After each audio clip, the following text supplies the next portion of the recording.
Well, right now we are joined by the voice of the Lynx, Sloane Martin, that majestic voice you hear over the play-by-play broadcast of the dominant #1 team in the league. Sloane, welcome to Care 11. How you feeling? I'm doing good, especially as you said, the #1 team in the WNBA, and makes my job a lot easier. So no Let it be complaints. known. Yeah, it's been a blissful season. Yeah, this might be some ASMR for some people who just like your voice, my deep voice, Some of the country twang might throw some people off, but other than that. I think it's a good mix, though, honestly. Thank you. Thank you. So let's get into the #1 team in the league. I mean, for one, how long have you been calling games for the Lynx? Let's start there. Yeah, so I trace back my time with the Lynx to 2018, actually. I covered them for The Athletic, and then I was the radio broadcaster in 2019, moved to the sideline role the next couple of years, and then went to radio last year in 2025 for that back-to-back semifinals run, and then have moved into the television play-by-play seat. So I feel like I have that good institutional knowledge of this team. One of the first things I did when I moved here to Minnesota 10 years ago was to see a Lynx game, finally living in a WNBA market, and that was top of the list. So it's been a good amount of time that I've had, my finger on the pulse of this team, and it's just a dream job to be in this spot. I love that. I feel like we're in similar situations. Grew up watching the W, and then we're like, okay, let me get to a market with the W. But you grew up in the market with the W. LA, were you a Sparks fan growing up? I was. We would go to Sparks games all the time, especially around my birthday. So I don't think Lynx fans harbor the same ill feelings toward the franchise as they did maybe a couple of years ago. But I did grow up a Sparks fan very much. If there was a great post player back in the day, early mid-2000s, early 2010s, those were the players I was a fan of. Lauren Jackson, Cheryl Ford were amongst my favorites. Ruth Riley. Just post lover and enjoyer here. I love that. So are you also a fan of Candace Parker?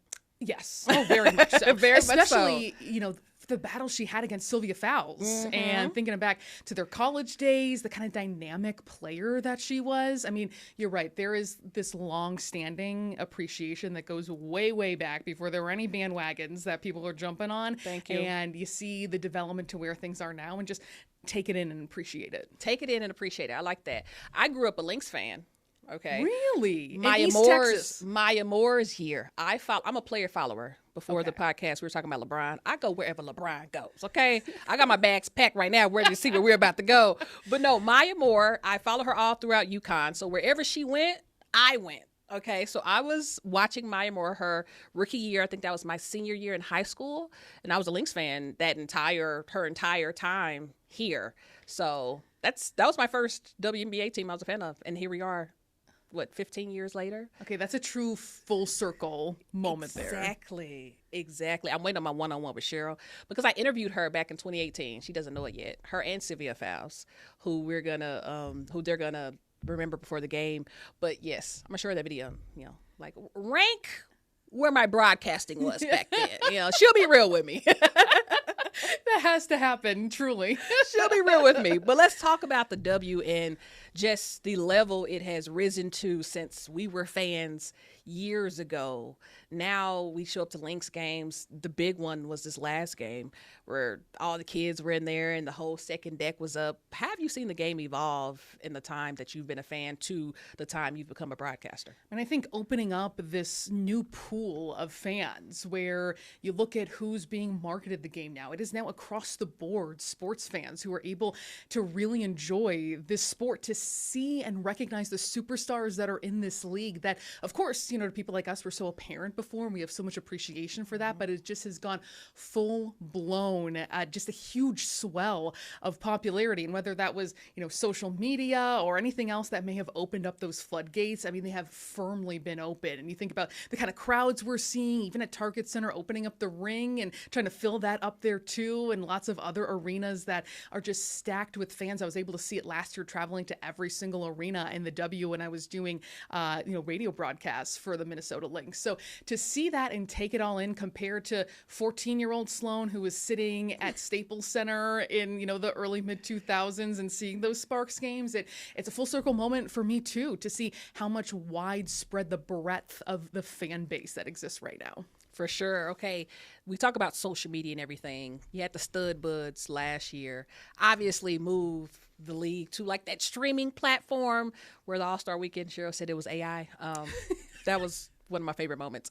But then you have the star in Olivia Miles this year, and just the more eyes she's bringing onto the game. I mean, what do you have to say so far about her superstardom so early on, and just the word getting out about Olivia Miles? She's that player that's worth the price of admission, where you know she's going to do something jaw-dropping, eye-popping, just absolutely mind-blowing every single game. I know that, from the college broadcasting that I do, I was very familiar with her game, and I came into the season being like, well, I'm going to be ready for that. I'm not going to be surprised by any no-look pass, any behind-the-back pass, or any wild thing she's capable of doing, because I know that she's capable of doing that, and she's going to do that in the WNBA, and she has lived up to that.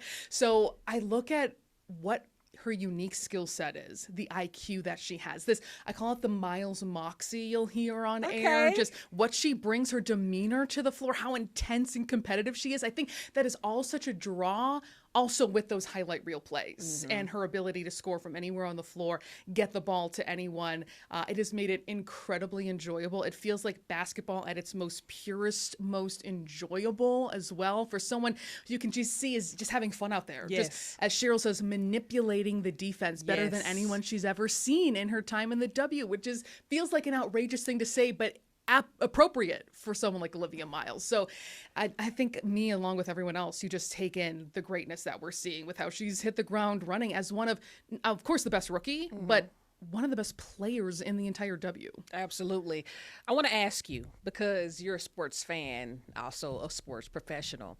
When I'm in the press area, I'm watching Olivia Miles go, oh my God. You're calling the game, so you can't necessarily just stop what you're doing, but like, have you just I've heard a little bit, but have you incorporated just some of your just fandom into your calls and seeing the spectacular things that Olivia Miles is doing? I mean, you said you were prepared for them, but like, I know there are moments where you just want to just watch and ooh and ah and what we're seeing, because oh my God. See, I have the unfortunate role of like where I can't be speechless. Right. I have to say something. I can't just be like, do you all see what's going on here? Which is what I want to do sometimes. But maybe that would come off on air. I'm not sure. Maybe I need to have a camera recording me, because I use my hands, as I am now, I use my hands a lot when I'm broadcasting. So, and I think I have a lot of facial expressions that people would probably be able to read. I think that's something I should maybe think about putting out there on social media. But I think that's why I have to capture that shock, that incredulity of, did we just see what we just saw from her? And even if you've seen it a couple times, it still catches your eye so much. So I do have to, I think, concentrate in those moments to still maintain that cadence, that beat, that punch that I need to bring as a broadcaster, while you're like, oh my goodness, I can't even believe this right now, especially with her late game heroics. So it's her flashiness and her competitiveness on top of just a huge moment that we're seeing. So it's fun to just light it up. Oh, what has been her favorite moment, or your favorite moment, your favorite call of Olivia Miles so far through the season? Do you have one? You know what? This is really testing my short-term memory, and I wish mine was better. You would think I'd be able to recite every game, every outcome of the season. Unfortunately, my brain doesn't work that way. But there was a late game where she had a big shot, I want to say in the last 10 seconds, and I just hit it with the spectacle. Yes. And I thought that was just like short and punchy. And I also love the kind of dual meaning of the spectacle, like with her glasses, but also that she is a spectacle, or putting on a spectacle. So I just thought that it was just like short, sweet, hit the moment right there. And she like played it up, she does her flex and all that. Yeah. Exactly. So she loves to do that. And I feed off of that too when she is acting that way. But I like that one because it wasn't too much, wasn't too wordy, and it was just right for the moment, like just a good hit, I think. Sports journalism students, take some notes. Take some notes. Okay, so Olivia's having a great year for her first season, but let's talk about somebody who has been in this league for a long time and is having one of those just runs that you hear about in storybooks. Kayla McBride, I think 5 straight games with 20-plus points, had 37 2 games ago, one shy away from her career high. Top 5 in three-pointers made, top 22 in points scored in the league. What have you been seeing from Kayla McBride, and do you think this is some of the best ball she's been playing in her career? It's absolutely the best ball she's been playing in her career. And not just, you know, on the score sheet. She's never scored 20-plus points in 5 straight games. She had only done it 3 games in a row, 2 times in her career. Wow. Including this run.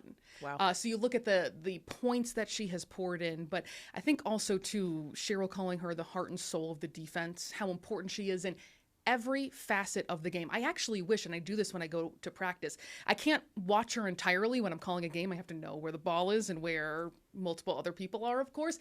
But when I am able to watch her in practice, you have so much appreciation for her skill, her IQ, how hard she works. When I just watch her fly around half court, how she's getting herself open, the savvy veteran moves when, you know, maybe the 3 ball's not falling, she's going to get herself to the free throw line. She's going to find a mid-range to score. That quick release is such a thing of beauty.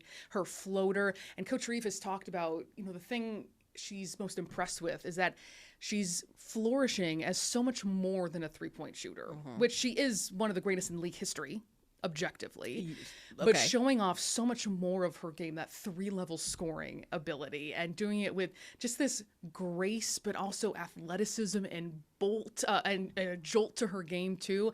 It has just been magnificent to watch her, and I just have such an appreciation for her too as a professional 1000%. and as a person. And the way Coach Reeve talks about her as she's like the mother, the nurturer of this team, that caretaker for this group. And she sets a standard of professionalism. So I also try to make sure I take in, you're watching a great one right here. Someone who cares so deeply about winning, about this sport, being a great person and teammate. And then they're also so good at what they do. And that's K-Mac, you know, as a whole. I love that. Katie Smith, along with Simone Augustus, all of them were at practice Friday.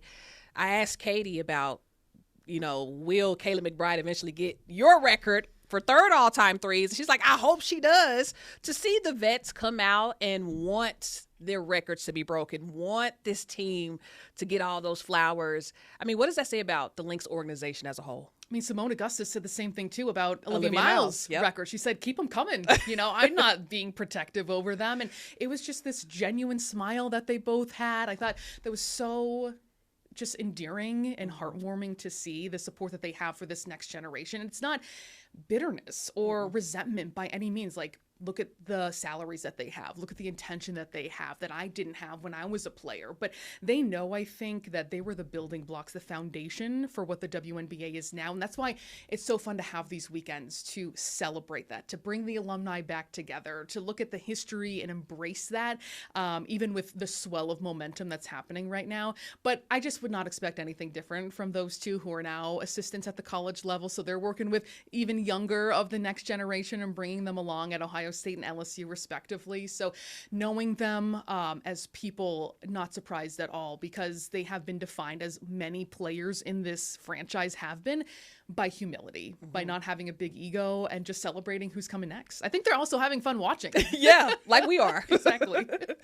Then we move to the other guard, Courtney Williams, one of the purest mid-range shots in the game right now. But she brings that excitement on the bench, on the court, practice, outside of practice. How fun has it been covering her, but also seeing just the pull-up. You talk about the quick release of Kayla McBride, but the way Courtney stops on a dime to pull up mid-range, I mean, you've been all around. Have you seen anybody who does it at the level, at the clip that Courtney Williams does? No. I mean, you have Candace Dupree, who retired a couple of years ago. She was also a prolific mid-range shooter, but she was also kind of working mid-post, turnaround jump shots. It's a little bit different than what we're seeing with Courtney Williams, who is maybe the only guard, except for Paige Beckers, who has this kind of green light to go for a mid-range shot, and you can see it coming. When she's moving up the floor, and you're thinking she has too much space. Here it comes, the rhythm dribble, and there it goes. 15 to 19 feet. How many she's shooting, how efficient she is at that mid-range shot, and how much she relishes keeping that part of the game alive. She says, this is my signature, and I'm going to be known for this, and this is what I'm known for, and keeping it going in the game. And you hear a lot from her and from other mid-range shooters that it's so hard to predict when exactly that pull-up is going to happen, and timing it out as opposed to just assuming a team is going to shoot a 3 or shoot a layup makes it a little bit not necessarily more predictable, but it adds a different kind of complexity and element that I think Courtney is able to take advantage of in the half court and in the open court too. So to see her relish in that game, flourishing back at her natural role now, the number 2 spot, which she loves to point out. She went to Cheryl very, very early on in training camp and said, you need to make Olivia Miles the point guard right now before we move forward with anything else. I love that. And that has worked, obviously. Very well for this team. But I love the way Courtney has been so embraced to be herself, the way she interacts with Cheryl Reeve. She is the perfect point guard and off-ball guard to work with Cheryl, to hear that, sometimes tough words and tough instruction and just say, all right, I got you. And she does that time and time again, and they have such a good back and forth and relationship. And it was even just a couple weeks ago where Cheryl said she's one of my all-time faves because of the positive energy that she brings every single day. She is predictable, she is the same, but it's positive energy that she's bringing all the time. And we know that she's everybody's hype woman, including Olivia Miles. No one was jealous of the spotlight that she was getting. It was all celebrating her, and I think Courtney plays a big part in that. Egoless basketball. I think that's why Olivia says she thrives so much, because the egos are checked at the door. But speaking of returning players, Natasha Howard. I asked Natasha Howard a few weeks ago, do you feel like you're still in your prime? And she said, I'm home. I'm home. It feels good here. Last year I wasn't able to be myself. Here I am. Seeing the way she's playing. And lately I've been seeing a little guard-esque play. Some dimes she's thrown in there. Some dimes. Seeing the fluidity of Tasha's game, being an undersized center, playing some of these bigger centers. Do you think that's something that's been helping the Lynx when it comes to spacing the floor? Because we saw when Washington came, Washington was just really big, and that was an issue.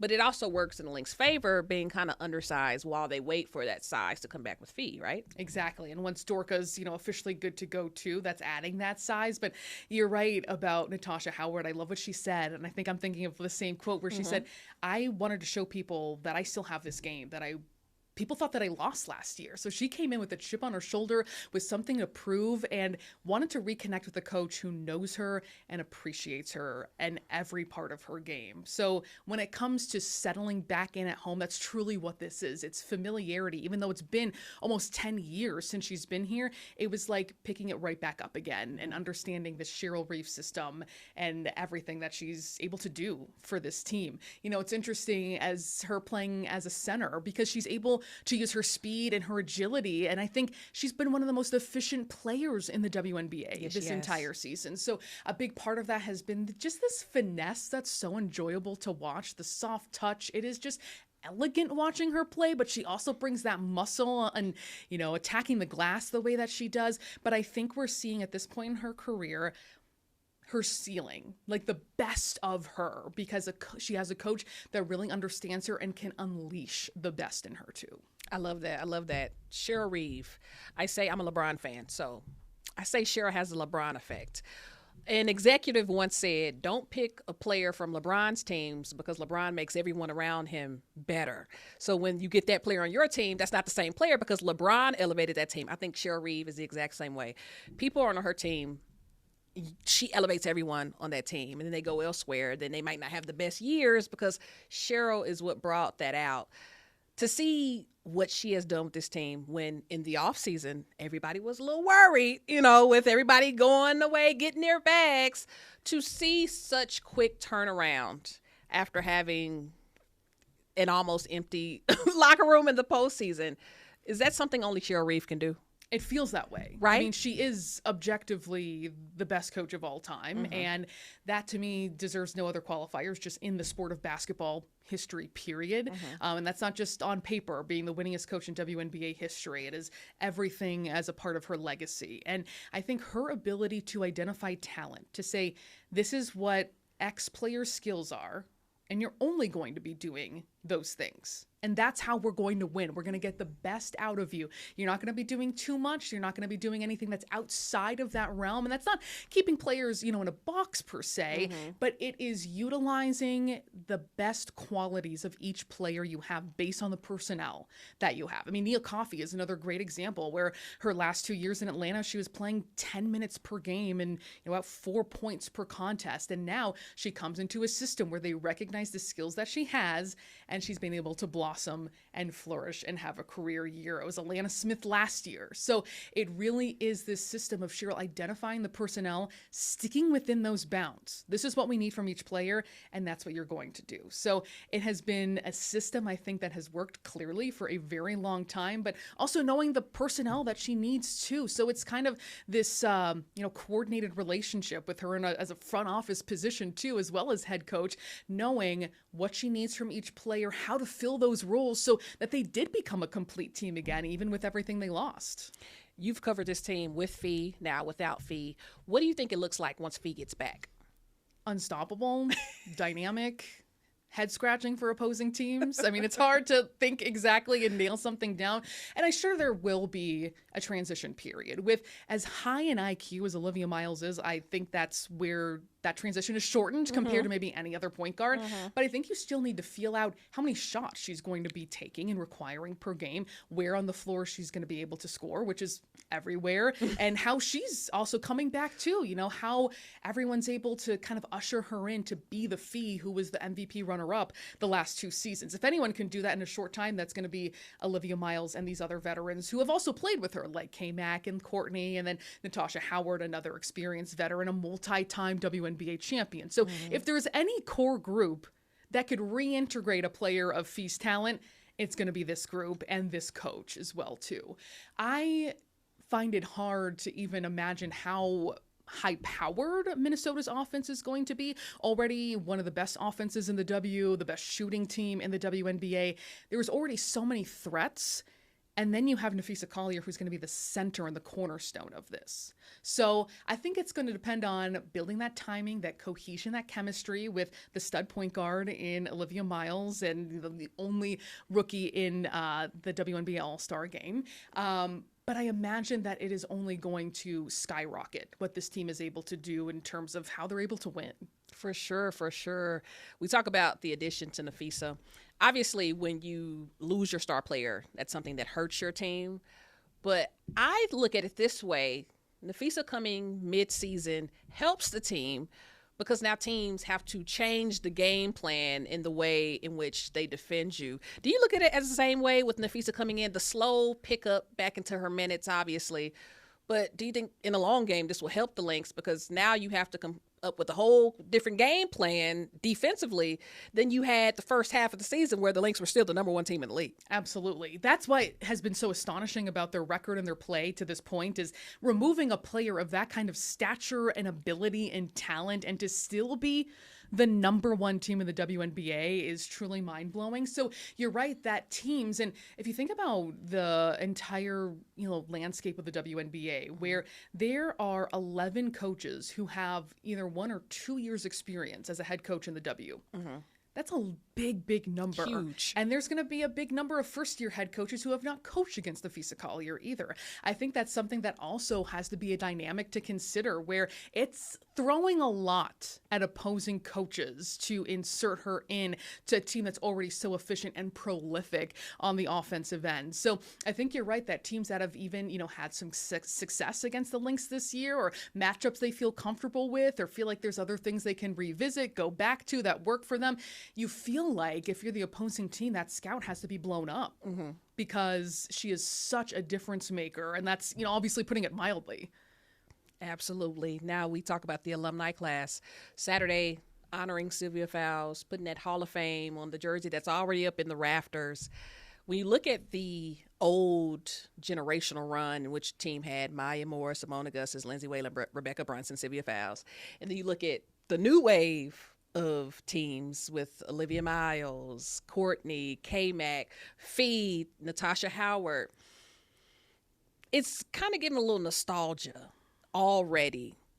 Looking at the team today and what's to come, do you think this team could maybe get Cheryl back on that generational run she was once with that original goated team that names and jerseys are in the rafters today? I really do think that. And I don't even just say that as, of course, the team broadcaster, but it is truly because I think that there is something special about this team, about, of course, the way they defend, the way they score. But you'll hear from Coach Reeve, too, it's also in their chemistry. It's in the way they treat each other. It's in their habits. It's in their professionalism. It is in the DNA of how they operate on a daily basis that I think from what we've kind of picked up from Cheryl, it reminds you and aligns with what she knows and is familiar with a championship level team. This team has come so close the last 2 years especially, and you feel like with Fee and with one of the best players in the WNBA now as Olivia Miles, Kayla McBride playing the best basketball of her career, Courtney Williams back in her natural position, Natasha Howard playing her best basketball, a very consistent career for her, but just a new high for her as a veteran. You feel like all those building blocks, those puzzle pieces exist that can come together and come to fruition for the playoffs. So I think that there is, once they get Fee back, and once she's back to herself and 100%, and she's back to MVP level Fee that we have seen the last couple of seasons, I think that is where this team has very much a good chance to compete for a championship, and certainly a great chance to win a championship as well with the way they've been beating teams. You look at their scoring margin. There's so many so many other markers, their net rating so far away and above any other team behind them. So when I look at how this team is built, the way they play, you think, maybe there is, going to be another banner. So many things could happen, of course, we don't know, and it's so incredibly hard to win in this league, to win a championship, but it just feels like there's really good markings of something special this season. Markings of something special. I feel it too, but I'm unbiased. That, we need that at the table too. Allegedly. No. Are there any questions I didn't ask you that you wanted to talk about? You know what? I don't think so. Did we hit it all? I think so. You know what? This was such a good conversation because obviously I think people are thinking a lot about these veterans, about the rookie, about Fee coming back in. I mean, there's so much excitement around the team right now. It's just hard to even put your foot down on, what this team is going to be able to accomplish in, the coming weeks and after the All-Star break. Oh, yes, the All-Star break. Okay, wait. Okay, so Cheryl's going to have Olivia and Courtney on her team. That's right. And then Natasha is on the other team. Yes. What do you think about them splitting up Olivia and Tosh? Couldn't there have been like a trade or something to have made this happen? Especially those two. That's like the dynamic duo. It feels like the two of them got each other into the All-Star game because of how well they are, or how good they are in the pick and roll and operating that. So I don't know if there'll be anything like friendly or competitive, or they're just going to be wistfully wishing they were on the same sideline with Cheryl. Yeah. But shout out to Olivia for having her coach for her rookie year and her All-Star rookie. That's right. Yeah. Well, I mean, that's all I have for you, Sloan. That was easy peasy, right? Let's do it again. Let's do it again.